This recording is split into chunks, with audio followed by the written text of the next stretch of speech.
மத்தியில் வேறு எந்த அணிக்கும் செல்வதாக திமுக செயல் தலைவர் ஸ்டாலின் கூறவில்லை என தமிழ்நாடு காங்கிரஸ் தலைவர் திருநாவுக்கரசர் கூறியிருக்கிறார். சென்னையில் செய்தியாளர்களை சந்தித்த அவர், பாரதிய ஜனதாவிற்கு எதிரான கட்சிகளை மம்தா பானர்ஜி ஒருங்கிணைப்பதை ஏற்பதாக மட்டுமே ஸ்டாலின் கூறியதாக தெரிவித்தார். மம்தா பானர்ஜி அவர்கள் மதவாத ஜனநாயக விரோதமான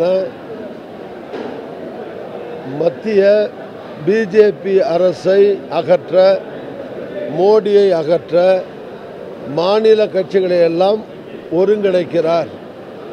அப்படி ஒருங்கிணைப்பதை நான் என்டாஸ் பண்ணுறேன், வாழ்த்து தெரிவிக்கிறேன்னு சொல்லியிருக்காரு.